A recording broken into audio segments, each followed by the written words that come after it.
नमस्कार अभ्यासक मित्र-मैत्रिणींनो, स्वागत आहे सगळ्यांचं. इस्रायलच्या पार्लमेंटने नुकताच एक लॉ पास केलेला आहे. इस्रायलचं पार्लमेंट हे नेसेट या नावाने सुद्धा ओळखलं जातं. लक्षात घ्या त्यांनी एक लॉ पास केलेला आहे. त्यानुसार एक इंटरनॅशनल ऑर्गनायझेशन जी यूएनची एजन्सी आहे, UNRWA, United Nations Relief and Work Agency for Palestinian refugees in the Near East, ही एजन्सी जी आहे हिला बॅन केलं गेलेलं आहे इस्रायलमधनं. एक्झॅक्टली हा इश्यू काय आहे आणि कुठल्या बेसिसवर बॅन केला गेलेला आहे, तोच आपण डिकोड करणार आहोत.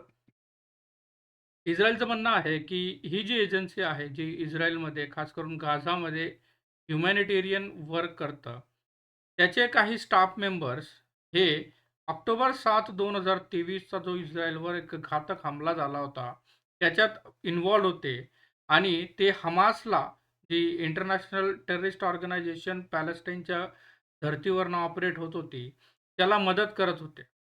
त्यांनी पुढे जाऊन म्हटलंय, की "hundreds of its stars has a ties with the group and the Israeli army has found Hamas assets near or under the UNRWA facility." त्यांच्या मते जी हमासने वापरलेली टनेल आहे, ती असेट म्हणून UNRWAच्या फॅसिलिटीजच्या जवळ किंवा त्याच्या खाली आहे आणि अशा प्रकारे UNRWAचा काही स्टाफ हा त्यात इन्व्हॉल्व आहे, असं इस्रायलने आरोप केलेला आहे. ऑक्टोबर 7, 2023चा जो घातक हमला झालेला आहे, तो मागच्या वर्षी सगळ्यांनाच माहिती आहे. सुमारे 1200 लोकं यात मृत्युमुखी पडलेत आणि 250 पेक्षा जास्त होस्टेजेस हे हमासने पॅलेस्टाईन किंवा गाझा स्ट्रिपमध्ये अजूनही कॅप्टिव्ह म्हणून ठेवलेले आहेत. याचंच प्रत्युत्तर म्हणून आपण जे Israel, Palestine, Jordan, Lebanon, Iran यांच्यात जे सध्या सक्रियता झालेली आहे, ते बघत आहोत. आता जे असेट लक्षात घ्या, जे असेट इस्रायलने क्लेम केलेलं आहे, Hamas assets near or under the UNRWA facilities, ते असेट दुसरं काहीच नाही, तर इस्रायल डिस्कव्हर्स हमास टनेल. हा बघा, हा टनेल आहे. हा tunnel under UNRWA Gaza headquarter. UNRWAचं जे गाझा हेडक्वार्टर आहे, त्याच्या खाली अशी एक टनेल इस्रायलने शोधलेली आहे आणि या टनेलचा वापर करून हमासने ऑक्टोबर 2024, 7 ऑक्टोबर 2024चा जो अटॅक होता, ज्यात 1200 पेक्षा जास्त इस्रायली आणि फॉरेन नॅशनल्स मारले गेले, तो त्याला अंजाम ह्या टनेल थ्रू दिला गेलेला आहे. म्हणूनच इस्रायलने लॉ पास केले, 2 लॉ पास केलेले आहेत. त्यात पहिला लॉ जो आहे, तो म्हणतो, की जी UNRWA आहे, United Nations refugee relief and works जी एजन्सी, हिला इस्रायलमध्ये आता कुठलीही ॲक्टिव्हिटी करणे किंवा त्यापासून बॅन करण्यात आलेलं आहे. Israel Benz UNRWA from conducting any activity or providing any service inside the Israel. त्याच्या व्यतिरिक्त जो दुसरा लॉ आहे, 2 लॉ पास केलेले आहेत.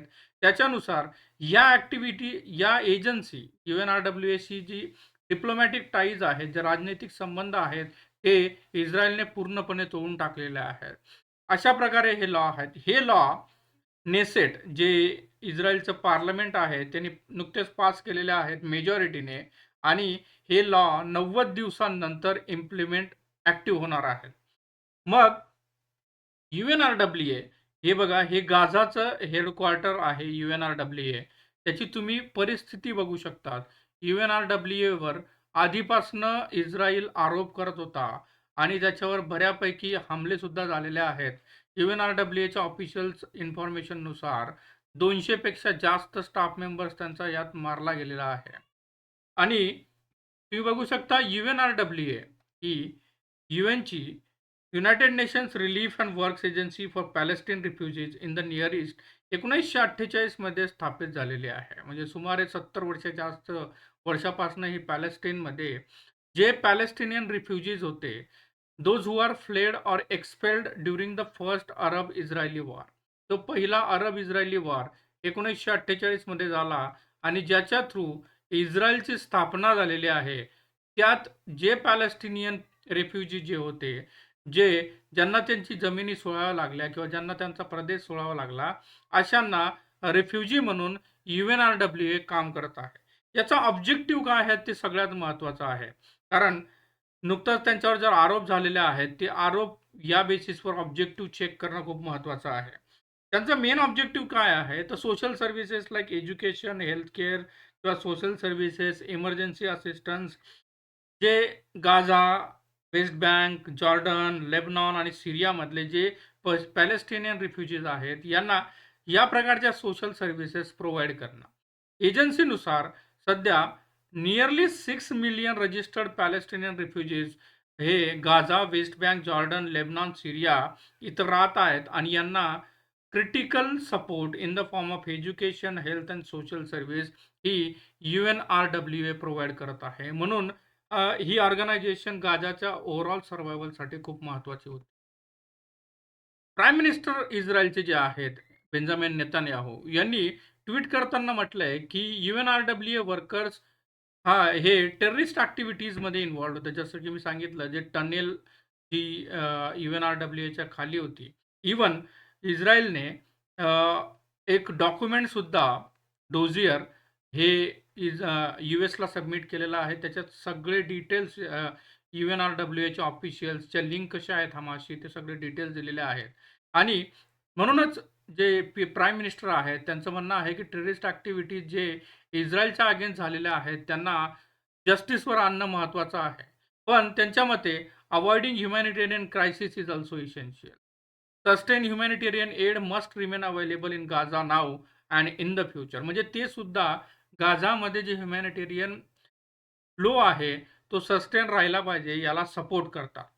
90 days, in 19 days before the legislation takes effect and after as well, we stand ready to work with our international partners to ensure Israel continues to facilitate humanitarian aid to civilians in a Gaza in a way that does not threaten Israel's security.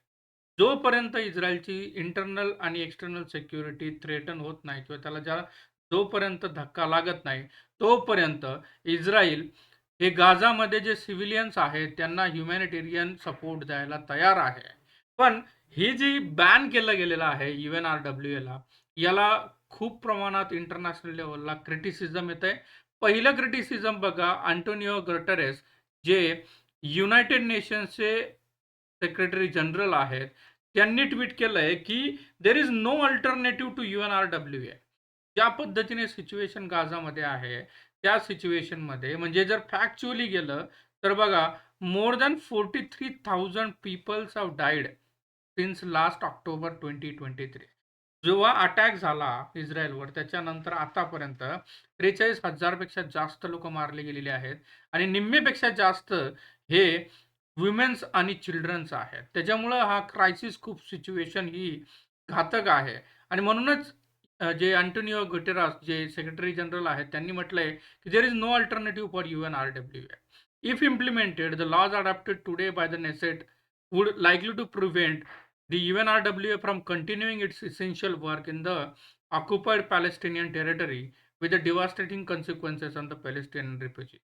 I call on the Israel to act consistently with its obligations under the Charter of UN and international law." International law आणि जे यूएनचे charter आहे, त्यात असं म्हटलं गेलेलं आहे, की humanitarian crisis जर असेल, तर ह्युमॅनिटेरियन फ्लो सस्टेन ठेवणं हे प्रत्येक देशाचं कर्तव्य असणार आहे आणि म्हणूनच त्यांनी म्हटलंय, की जे ॲक्ट इस्रायल पार्लमेंटने पास केलेले आहेत, ते या इंटरनॅशनल लॉच्या अगेन्स्ट आहेत. I am bringing this matter to the attention of UN general assembly. अशा प्रकारे क्रिटिसाइज अँटोनिओ गुटेरेस यांनी सुद्धा केलेलं आहे.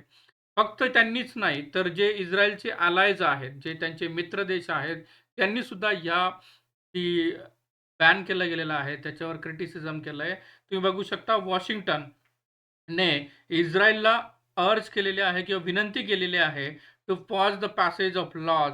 जर्मनी बघा, जर्मनी म्हणतंय की risk vital humanitarian aid for the millions of people. UK जे प्राईम मिनिस्टर आहेत कीर स्टारमोर यांनी म्हटलंय की he was gravely concern by the Israel's act that bans UNRWA. तर अशा प्रकारे आता नुकतीच एक न्यूज आलेली आहे की टर्कीने याचं उघड क्रिटिसिझम केलेलं आहे. ज्या पद्धतीने इस्रायलने हे 2 लॉ पास करून UNRWAच्या ॲक्टिव्हिटीज पूर्णपणे बंद केलेल्या आहेत. अशा प्रकारे या ॲक्टिव्हिटीज झालेल्या आहेत. 90 दिवसाचा वेळ आहे ॲक्ट इम्प्लिमेंट व्हायला. नंतर सुद्धा हा इश्यू कंटिन्यू होणार आहे. तर एक्झॅक्टली तुम्हाला काय वाटतं, की इस्रायलने केलेला ॲक्ट हा बरोबर आहे किंवा त्यांनी एकदा रिकन्सिडर करायला हवं? तुमच्या ज्या प्रतिक्रिया आहेत त्या कॉमेंट बॉक्समध्ये नक्कीच कळवा. उद्या भेटूया नवीन विषयासह. तर व्हिडिओ आवडला तर लाईक करा आणि चॅनलला नवीन असाल तर सबस्क्राईब करायला विसरू नका. Thank you for listening.